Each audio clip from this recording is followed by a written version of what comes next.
This week, The Law of Equivalent Exchange examines Fullmetal Alchemist Chapter 5, the chapter that tells you this manga is going to be something special. First, a reminder that you can support Deconstructing Comics, The Law of Equivalent Exchange, and To the Bat Polls by joining us at patreon.com/deconcomics.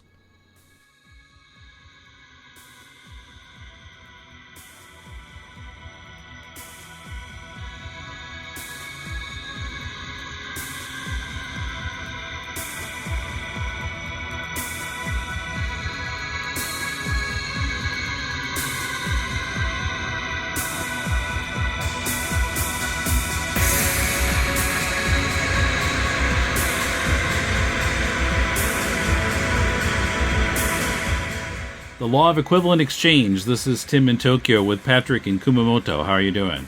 I'm doing great. Okay. How about yourself? That's good. I don't know. It's been a very busy week. We're recording this in mid-December. I don't know. I got a freelance job at the same time that this work at school bloated up. So lots going on at once. Yeah, I know. I feel you. I also like a client that had kind of disappeared during the beginning of the outbreak has stabilized enough that they've called me back and said, we want to give you more work. And so it's the good news, but also, of course, we have to have some preparation to do. So worse things to worry about. Yeah. Okay, so we're now entering volume 2 of Fullmetal Alchemist. I have the 6th printing from August 2007, and it has a foil cover. Ooh, shiny. Catches the light wrong. It's kind of like blinding, but mine is the 15th printing from 2004, the Japanese version. And this was originally issued in 2002, in June. Okay. Yeah, first printing in English was June 2005. They reduced that gap quite a bit because this is, isn't this about the time that manga translations were really starting to speed up? Yeah, it's in the 2000s was when it was really picking up. And a lot of publishers were like desperate for any content, Which publisher got this one? So this is Viz. So I think I started reading Fullmetal Alchemist in 2009. I was working at Yokota Air Base at the time for a university, not in the military. And their library had the first, 19 volumes of Fullmetal Alchemist. And then they didn't get any more right away, so the rest of them I ended up buying. And then later I went back and bought all the other ones that I had read from the library's copies. Yeah, I started buying it pretty early on, and then I don't remember what it is, but it happens to me sometimes that I just get sidetracked and I end up getting busy or some changes happen in my life and I end up not following a series for a while, or I decide I'm going to wait till it's finished before I start reading and again. Binge it or something. That's right. So whatever happened to the first several copies I've had, I've probably sold them. And I've probably rebought this 2 or 3 times. So this is my third set. After moving here to Kumamoto, I actually bought the whole set again. I'm like, I'm really going to do it this time. I'm going to read the whole thing. And what happened was my wife ended up reading it before me. And she really started to put the pressure on, like, you just got to read it so we can talk about it. You got to read it. And I don't know what happened, but that made me not read it. The pressure was too much. But I did eventually go back and read it. And, oh man, I was so glad I did.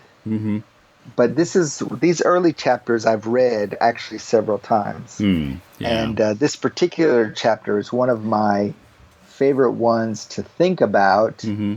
And now I actually am able to talk about it with somebody. I'm very excited. Right. Well, you read the first volume, and it's pleasant, and it's got a few kind of sharp points, interesting stuff. But then you get to this one, and I remember reading this the first time back in 2009. This was the story that really made me sit up and take notice of this series, because what happens in it is just kind of shocking. It's like, wow, she went there. I've just with the whole theme of alchemy in the first place, I thought it had the possibility to go a little dark. Uh-huh. But reading the first volume, I was like, oh, it's mostly fun. It's, there's some dark stuff right at the beginning. They let you know, but it kind of settles into a fun, adventure-y kind of mood. And then you get to this volume, and you realize that Arakawa is not messing around. Right. That Well, she's taking it, to the edge. so just to summarize chapter 5 here, the chapter starts out, fairly cheerful, the mood that we've been used to, like from the previous chapter when they took out the train hijackers. Ed and Al keep visiting this other alchemist's house to use his library, named Sho Tucker, who's called the Sewing Life Alchemist. Sewing, like SEW. Now, I couldn't understand what that was supposed to mean. Well, because he's his specialty. All alchemists have a specialty. His specialty is creating chimera, basically mixed monsters. Mm-hmm. Is So what sewing two things together. Two things together, melding. I think might even have been a better. Yes, I would agree. Melding the great melder or something, I don't know, but would probably been a little bit better, because it's not like he's actually sewing things together, or it's an interesting idea that they call these kind of mixed monsters chimera, or I actually don't know how it's pronounced Yeah, I in think the original chimera. Greek, but In Greek, boy, I'm not sure. but the interesting thing is, when I studied about monsters, is there's different kinds of monsters. Of course, some monsters are just, compared to humans, they have some size discrepancy, like they're super big or super small, or they have a body part that is especially big or different. But most monsters are based on animals, like actual animals, and are either mixed with other animals or other things. And those are I think the monsters that I am most interested in. And so rereading this for the third time, I'm looking at it from a little bit different perspective, but I'm interested that they used the phrase chimera instead of other, one of the many other phrases they could have used. Right. So, yeah, Tucker is said to have received his alchemist certification 2 years ago because he created a chimera that could talk. And so Ed and Al keep going to his house, and his big dog Alexander keeps jumping on Ed, and his little girl Nina is playing with Al. And it's all cheerful and friendly, and then takes a major turn when Ed and Al come by the house later. And so Tucker has been feeling pressure because he has to do something great or he won't be able to, I guess, renew his certification. And so Ed and Al arrive at the house. It's all dark, and they find Tucker in his lab with... Well, I think we should preface a little bit, Tim. Okay. I think we should preface like the Tucker he has a dog and he has a daughter, Mm-hmm. and they are both adorable. I mean, they're like adorbs, Mm-hmm. and you have the typically serious, takes himself way too serious Ed, and the dog is totally in love with him. And so, like the first panel, we see the dog is in the air, and from the bottom, we can see him, and he lands on Ed, and this is something that is repeated throughout this episode. And then the daughter and the dog, they're both like, our dad's so busy, so we don't really have anybody to play with. Mm-hmm. And Ed and Al just love playing with these two, and like I said, they are totes adorbs. Mm-hmm. I guess and that's why when we should also mention that his wife, Tucker's wife, had supposedly left him. Yes, 2 years in the past. Is what we're told. So Ed and Al get there and find him with this, what he says is another chimera that can talk, that he's created. But then the animal starts to talk and recognizes Ed and Al. And says, I want to play. And they realize that what he's done is combined the dog and Nina. That's right. Basically sacrificed his daughter on the altar of science. Mm-hmm. In true Hammer horror, Dr. Frankenstein, screw everybody for science fashion. Mm-hmm. And they realize that that's what happened to his wife, too. That first chimera he made 2 years ago was his wife combined with, I don't know, another dog. It's not really clear, but... Is that the chimera that Roy tells them about? Yeah, who is... All that it said was, I want to die, and then it stopped eating and soon died. I don't know why I'm laughing. It's pretty rough. It's like, he created this creature. Yeah, that's a creepy point in the otherwise cheerful early part of the chapter. What I like about how they show this animal, the first chimera, that when Roy's explaining that it said it wanted to die, is that it's all in shadow, black silhouette, mm-hmm. with the white eyes, and you can see a mouth. But this is like Richard Corbin, who passed away this week. It's last week, and Richard Corbin and Frank Frazetta, they both had a way with using like the eyes of beasts to make them so primal and ferocious looking. And I think that's kind of a similar technique is working here. Just the blank, round eyes staring from the darkness kind of, I think, triggers something in the human creature. And so I love how it's shown in that early panel. And then later when we meet the Nina Alexander hybrid, the eyes are always in shadow. And this is actually why I chose this character to use for our icon for the podcast. I don't know if you noticed. Oh, yeah, I did notice that there are eyes in it.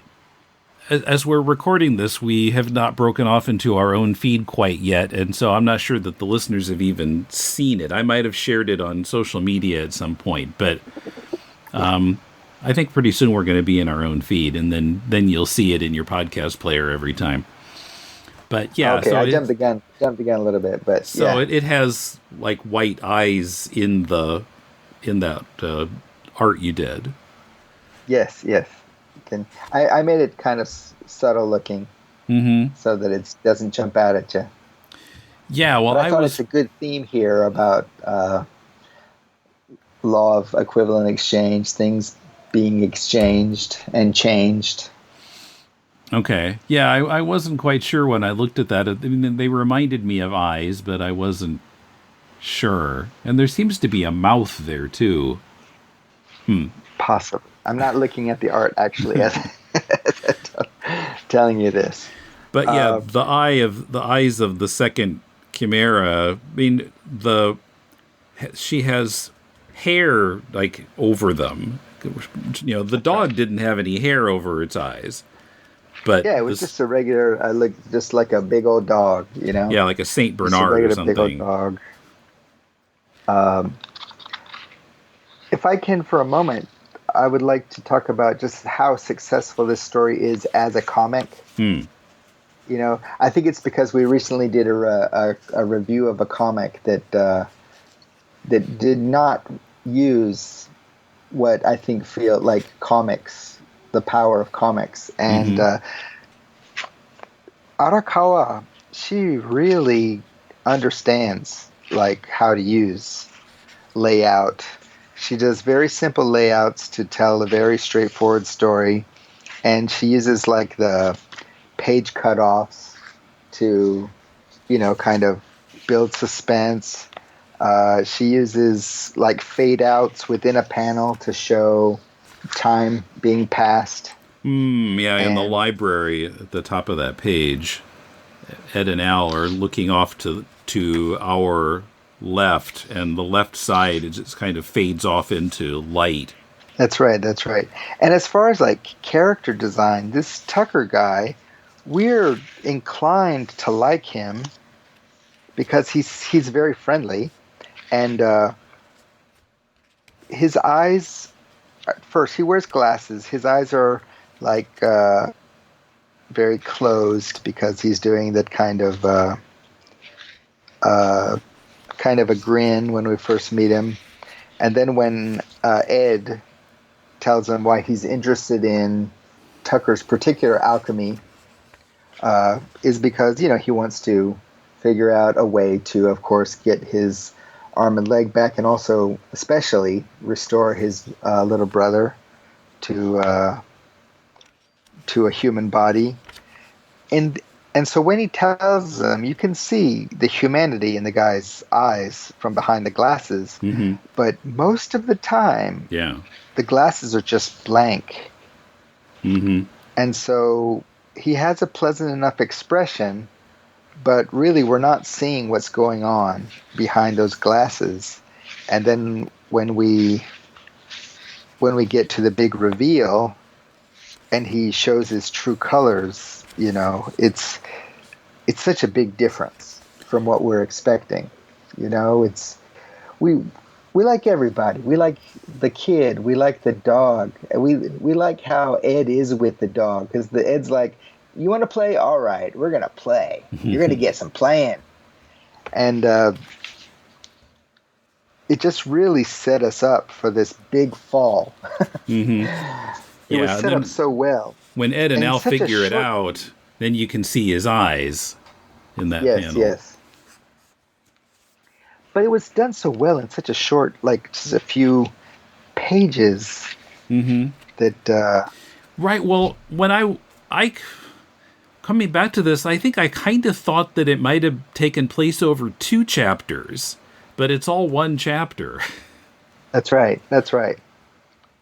Yeah, there's a lot of things going on, and the pace is very quick, but it feels like so much Mm-hmm. that I also thought it was possibly over 2 chapters. Yeah, like It is one the of cheerful chapter and the dark chapter, but it's all the That's right. same chapter. I mean, it is what? It's 46 pages, 47, 46, 47 pages. Yeah. Um, so that's longer than the other chapters in the book by a few pages. And so, he does. I mean, the creator, she does use what she needs, and she puts in the panels that she needs uh, to show, like, to build up the specific emotional moments, like when Ed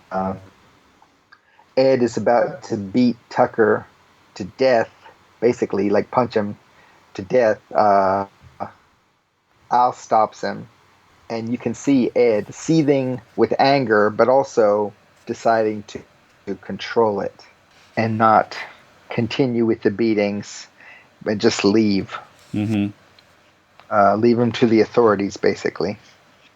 But what makes this chapter even heavier, there's a couple of reasons. One is that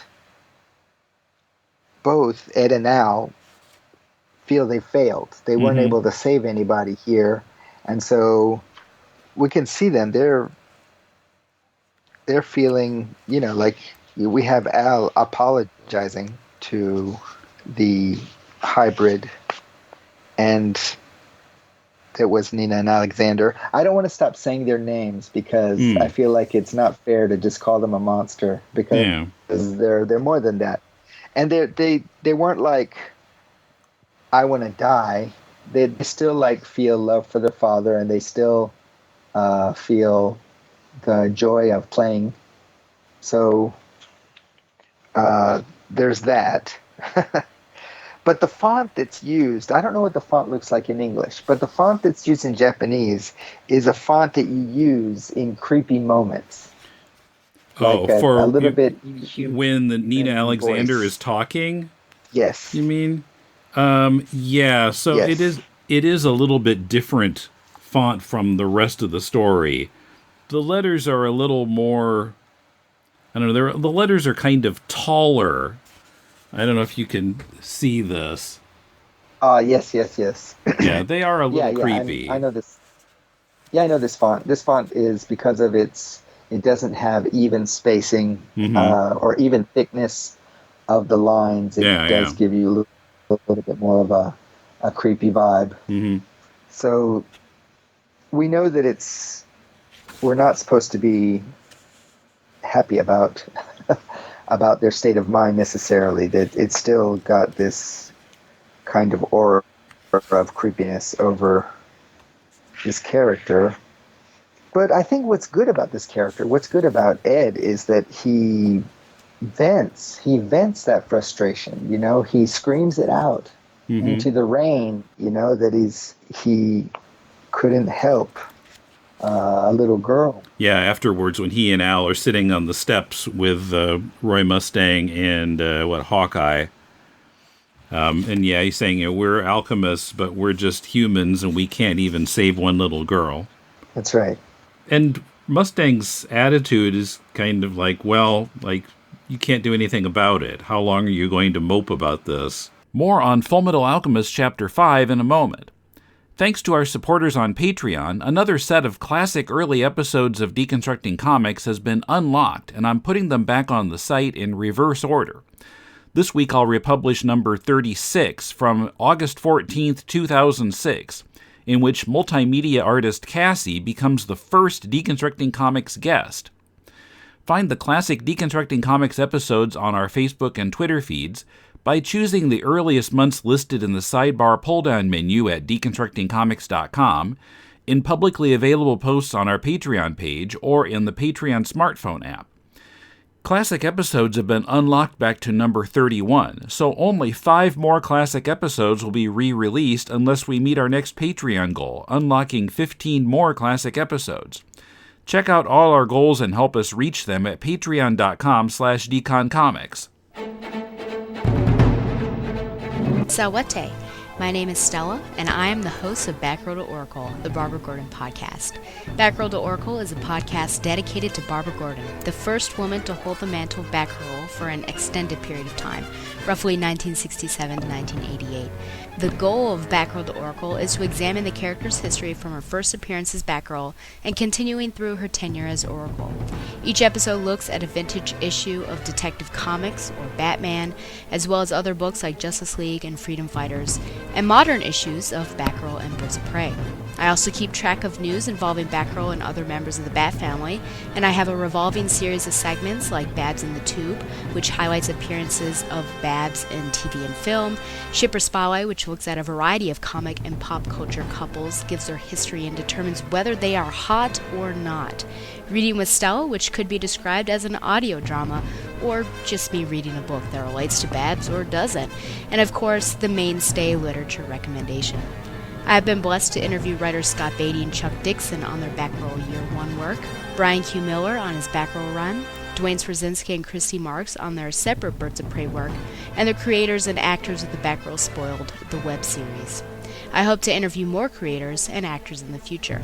My goal, most importantly, is to make a fun, entertaining, and thoughtful show that people enjoy and from which they learn. Find the show online at thebatmanuniverse.net and iTunes, and follow the show on Facebook and Twitter at Backroll to Oracle. Thank you, and fly on, Babs lovers. Maybe, I think Mustang is older and harder than Ed and Al. That's true. Well, let's go back to like the very second page. You have the first and second page. You have other like army soldiers looking at the Alchemist from afar, and looking specifically at Ed, and they're talking about how Roy uses his gloves. They're special gloves. Right. This is picking up immediately after the previous chapter, in the train station. You can't really see the train station, but I assume that they're still at or near it because it's right after that. Yes, and there's some steam bellowing from where I think Roy did his alchemy. Yeah, and so they're talking about that. And on the next page, which is the title page for this chapter, The Alchemist Suffering. I forgot to say the title.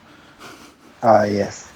They're looking at Ed and they're saying he's not human. What do they? How is it translated in English? Can you believe that? He can't be human. Okay, yeah.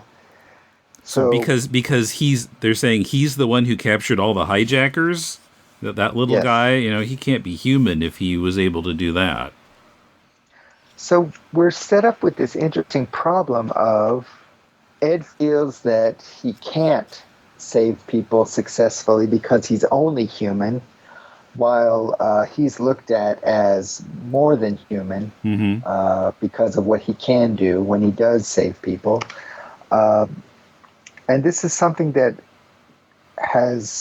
is echoed throughout civilization, throughout all literature, throughout all stories, is that the heroes that face the monsters aren't that different from the monsters because they have superhuman abilities, and they actually like do things like similar things that the monsters do. There's a lot of like doubling and echoing.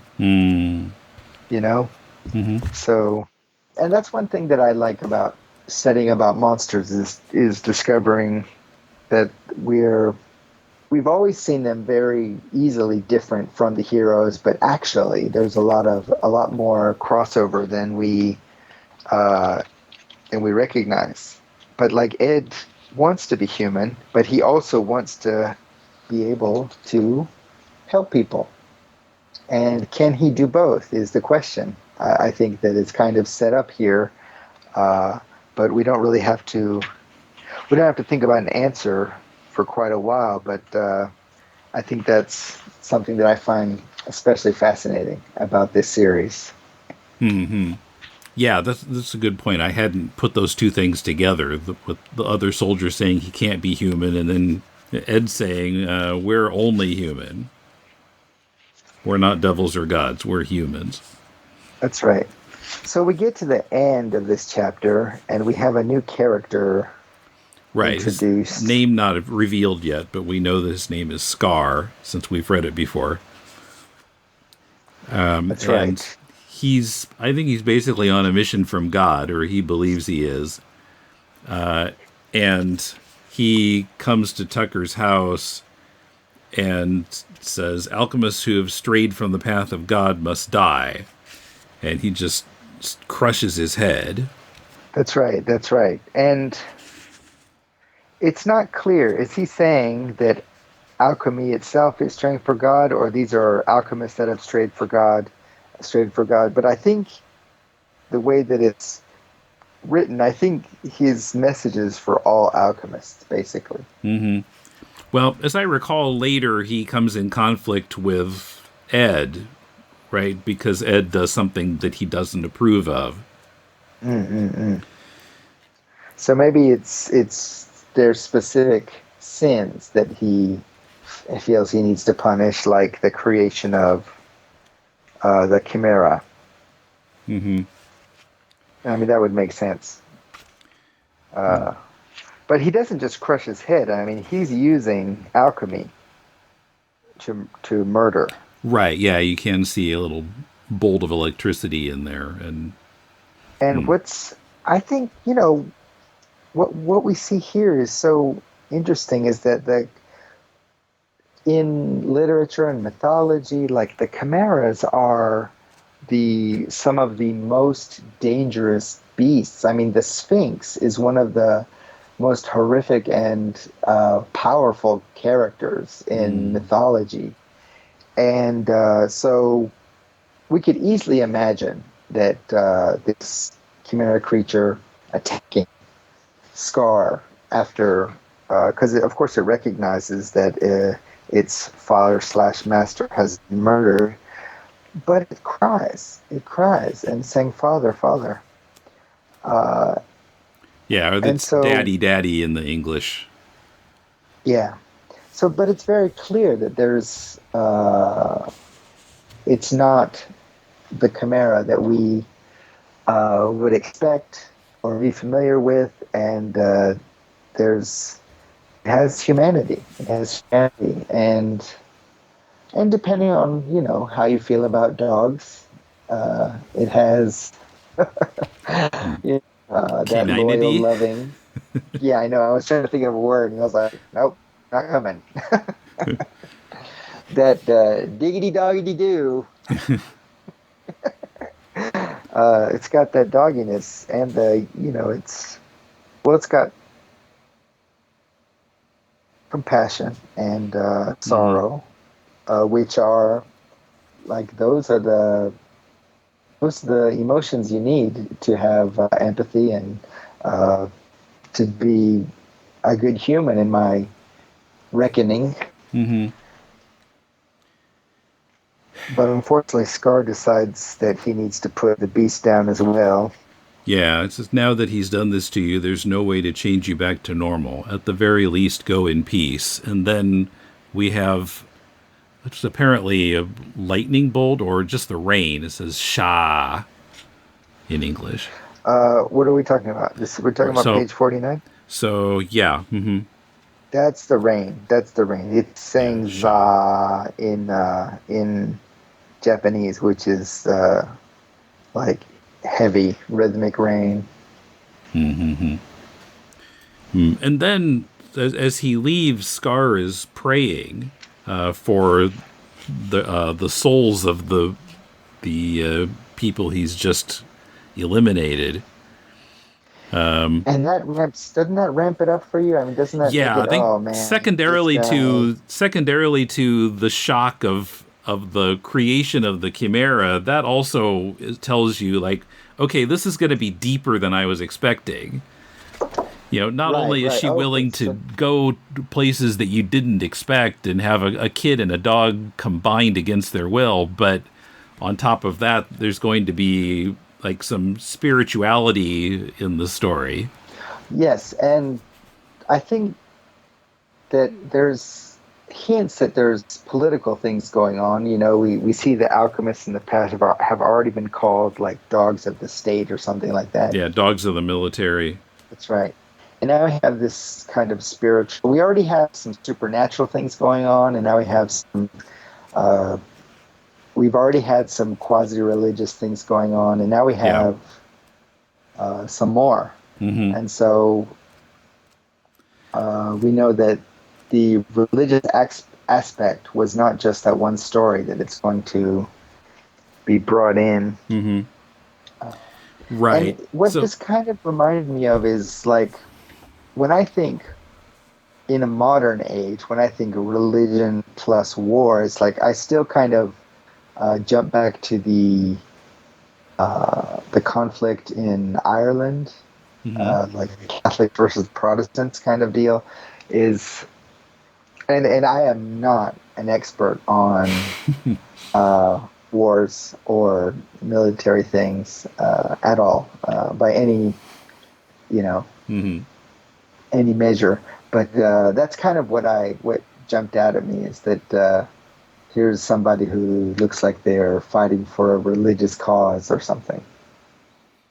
And of course, we'll get into that more when his story becomes becomes clearer. But right now, it's like, who is this creepy guy? Yeah.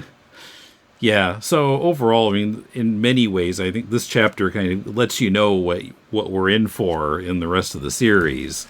You know, she kind of shows her hand here more than she did in the first volume. And I just think that's interesting that, you know, usually you think that's something that they would have in the first volume to kind of let you know. Mm-hmm. But I think that's confidence in her story, that she didn't feel she had to throw that out there in the first 100 close to 200 pages of the story. Yeah, those first 4 chapters is just focusing on introducing Ed and Al, basically. And, you know, hints at some other things, but you don't really have a sense of what's going to happen in the story in the first volume. That's right. And so I think that might have been a little bit intimidating for me, I think, the first time that I went through. I mean, when you got to the second volume, you're like, oh. Yeah.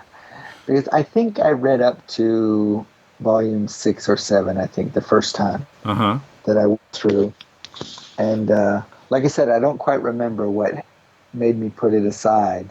But I do remember a little bit of trepidation at this Scar character.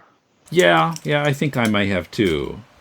Yeah, you sense a threat there because he's going around killing people, even though it's in a way that he feels is justified, or maybe especially because of that. You know, he's got this righteous anger. Yeah, and it's, you know, we do feel, I mean, I don't know, I'm guessing you feel a similar thing. Like, for me, the Nina Alexander combination, that was such a shock and Yes. kind of stayed with me for over a decade at least. Yeah. And it's, I mean, as just a regular person with feelings, it's traumatic.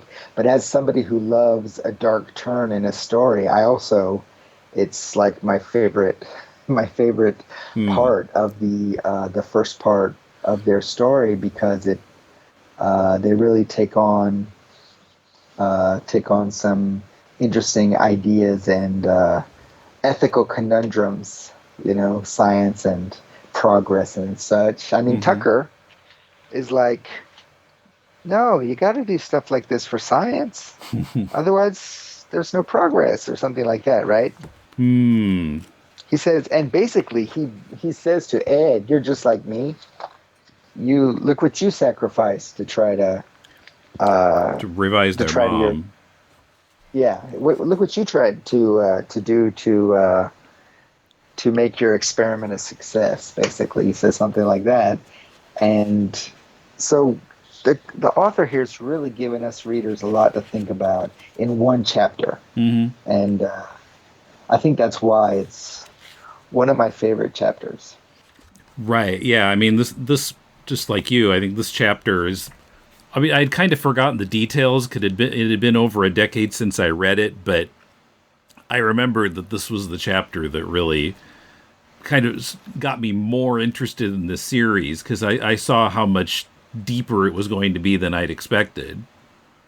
You said you forgot the details. How dare you, Tim? How dare you? I mean, I just remembered that he combined his daughter with the dog, or a little girl. Maybe I'd forgotten about the father-daughter part of it. But that's all you're about, Tim. You're all about the spectacle. No, but yeah, it's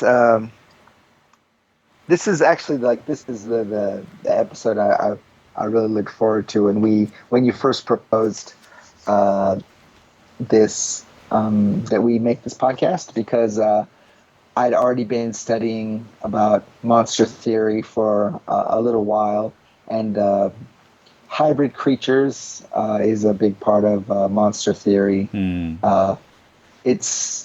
And I didn't think about it, but it's like, yeah, all the monsters that we come across in literature, they're not necessarily brand new, cut from whole cloth creations. They're often combinations. And,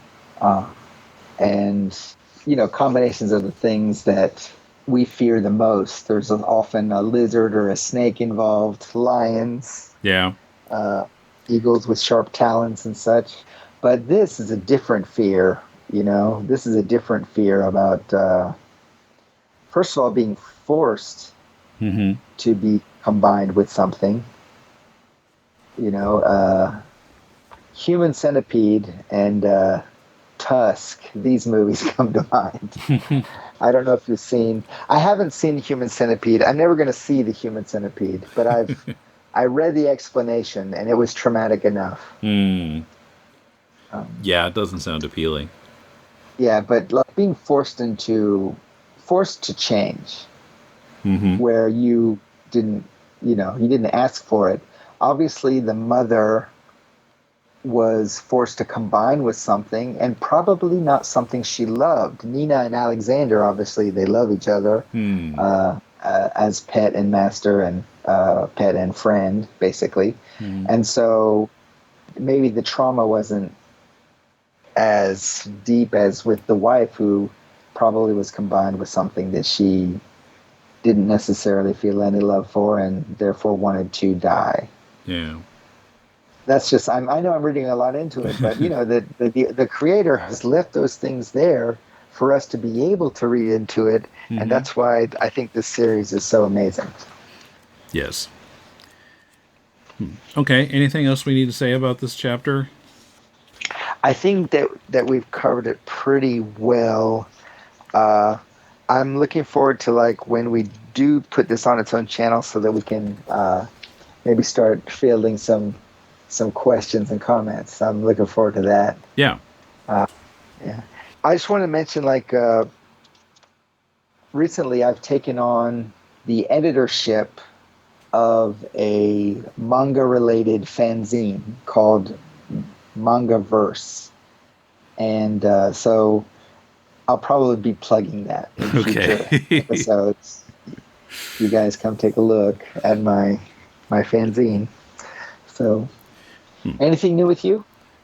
Not really related to this, although, well, by the time this comes out, it will have been a few weeks, but I appeared on an episode of the Don't Assume podcast. So Dave, who does the podcast, every time he has one of his friends or relatives on, and they talk about something that, their assumptions about something, and then bring in somebody who has some knowledge about that thing and see if their assumptions are right or not. So, Interesting. So this episode was about comic books. And so I was the quote unquote expert. Did they say okay, number one, do you live in your parents' basement? Because that seems... No, well, they know I live in Japan and my parents don't, so... And hardly anybody has a basement in Tokyo either, so... That's right. Nerds live on the second floor in Japan, baby.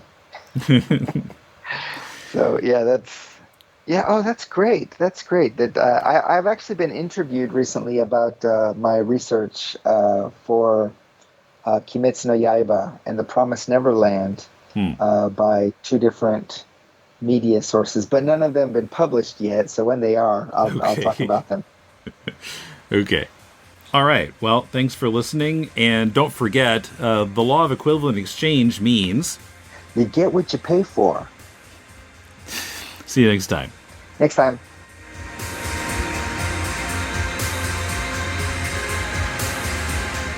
Patrick and I plugged our involvement in Mangaverse and the Don't Assume podcast, and you can find links to both of those in the show notes. Get access to all our commercial-free MCU movie reviews and discussion of Lee Ditko Spider-Man issues by supporting us on Patreon for at least $4 a month. This weekend on Patreon, Patrick and I discuss Amazing Spider-Man 16, in which Spider-Man and Daredevil meet the Circus of Crime. Join our Patreon now so you'll get new episodes as soon as they come out. Your support helps us continue to make Deconstructing Comics, Critiquing Comics, To the Bat Poles, and the Law of Equivalent Exchange. Check out our tiers and goals and choose your level of support at patreon.com/deconcomics. Today marks the launch of the Law of Equivalent Exchange podcast page at loee.buzzsprout.com. The Law of Equivalent Exchange feed should be in iTunes very soon. You can also now contact the podcast at loee@deconstructingcomics.com or on Twitter at LOEE Podcast. The next episode will be available only in the new Law of Equivalent Exchange podcast feed on January 18th. Next week on Deconstructing Comics, Kumar and Jordan discuss the recent series John Constantine, Hellblazer, by Simon Spurrier and Aaron Campbell. See you then.